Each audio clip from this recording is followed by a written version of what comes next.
Subscribe कीजिए हमारे channel को और बेल आइकन को दबाइए हमारी लेटेस्ट वीडियो सबसे पहले देखने के लिए। आज मैं सुनाऊंगा सूचीमुख चिड़िया की कहानी, जिसका शीर्षक है सीख ना दीजिए बानरा। उपदेश से मूर्खों का क्रोध और भी बढ़ उठता है, शांत नहीं होता। किसी पर्वत के एक भाग में बंदरों का दल रहता था। एक दिन हेमंत ऋतु के दिनों में वहाँ इतनी बर्फ पड़ी और ऐसी हिम वर्षा हुई कि बंदर सर्दी के मारे ठिठुर गए।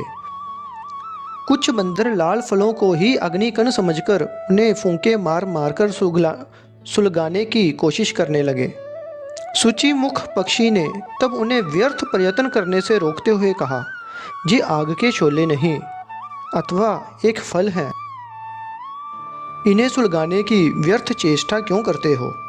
अच्छा ये है कि कहीं गुफा में चले जाओ, तभी सर्दी से रक्षा होगी। बंदरों में से एक बूढ़ा बंदर भी था।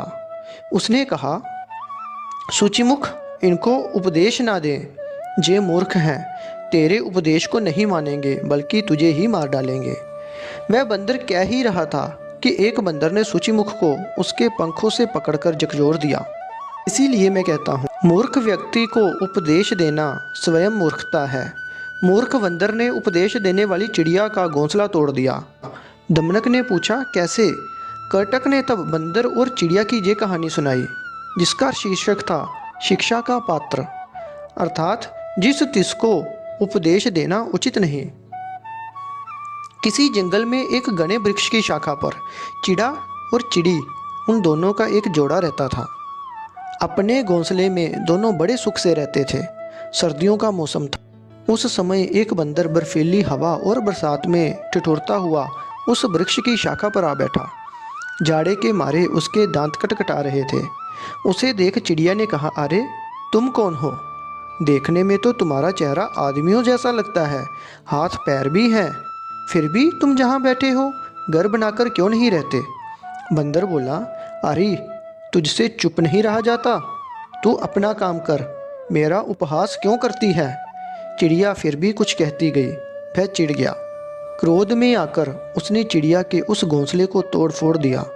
कर्टक ने कहा, इसीलिए मैं कहता हूँ, जिस तिसको उपदेश नहीं देना चाहिए, किंतु तुझ पर इसका प्रभाव नहीं पड़ा, तुझे शिक्षा देना भी व्यर्थ है।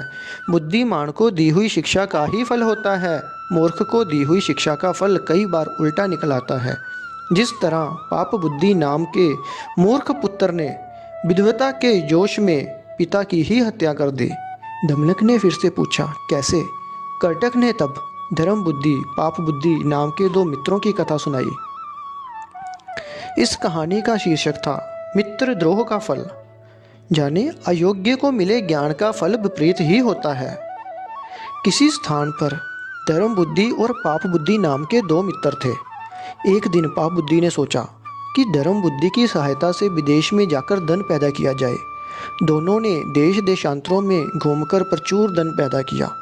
जब वे वापस आ रहे थे तो गांव के पास आकर पाप बुद्धि ने सलाह दी कि इतने धन को बंधु बांधवों के बीच नहीं ले जाना चाहिए, इसे देखकर ईर्ष्या होगी, लोभ होगा, किसी न किसी बहाने वह बांटकर खाने का जतन करेंगे। इसलिए इस धन का बड़ा भाग जमीन में गाड़ देते हैं, जब जरूरत होगी तब लेते रहेंगे। धर्म बुद्धि ये बात मान गया। जमीन में गड्ढा खोदकर दोनों ने अपना संचित धन वहां रख दिया और गांव में चले आए। कुछ दिन बाद पाप बुद्धि आधी रात को उस स्थान पर जाकर सारा धन खोद लाया और ऊपर से मिट्टी डालकर गड्ढा भरकर चलाया। दूसरे दिन वह धर्म बुद्धि के पास आया और बोला, मित्र, मेरा परिवार बड़ा है, मुझे फिर कुछ धन की जरूरत है, चलो चलकर थोड़ा सा धन ले आए। धर्म बुद्धि मान गया। दोनों ने आकर जब जमीन खोदी तो वह बर्तन निकला जिसमें धन रखा था, तो देखा कि वह तो खाली है। पाप बुद्धि सिर पटक कर रोने लगा, मैं तो लुट गया। धर्म बुद्धि ने मेरा धन चुरा लिया, मैं मर गया, लुट गया, हाय कोई तो समझाए, कोई तो बचाए। दोनों अदालत में धर्म अधिकारी के सामने पेश हुए। पाप बुद्धि ने कहा, मैं गड्ढे के पास वाले वृक्ष को साक्षी मानने को तैयार हूँ, वह जिसे चोर कहेंगे वह चोर माना जाएगा। अदालत ने ये बात मान ली और निश्चय किया कि कल वृक्षों की साक्षी ली जाएगी। और साक्षी पर ही निर्णय सुनाया जाएगा। रात को पाप बुद्धि ने अपने पिता से कहा, तुम अभी गड्ढे के पास वाले वृक्ष की खोखली जड़ में बैठ जाओ। जब धर्म अधिकारी पूछे तो कह देना कि चोर धर्म बुद्धि है। उसके पिता ने यही किया। वह सवेरे ही वहां जाकर बैठ गया। धर्म अधिकारी ने जब ऊंचे स्वर में पुकारा, हे वन देवता, तुम ही साक्षी हो कि इन दोनों में चोर कौन है। तब वृक्ष की जड़ में बैठा हुआ पाप बुद्धि के पिता ने कहा, धर्म बुद्धि ही चोर है, उसने ही धन चुराया है। धर्म अधिकारी तथा राजपुरुषों को बड़ा आश्चर्य हुआ।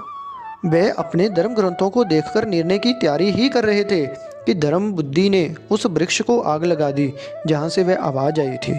थोड़ी देर में पाप बुद्धि का पिता आग से झुलसा हुआ उस वृक्ष की जड़ से निकला। उसने वन देवता की साक्षी का सच्चा भेद प्रकट कर दिया। तब राजपुरुषों ने पाप बुद्धि को उसी वृक्ष की शाखाओं पर लटकाते हुए कहा कि मनुष्य का यह धर्म है कि वह उपाय की चिंता के साथ अपाय की भी चिंता करे, अन्यथा उसकी वही दशा होती है जो उन बगलों की हुई जिन्हें नेवले ने मार दिया था। धर्म बुद्धि ने पूछा, कैसे? तो राजपुरुषों ने उसे जो कहानी सुनाई उसका शीर्षक था, करने से पहले सोचो। ये कहानी हमारा सारांश जानेगा इससे अगली वीडियो में।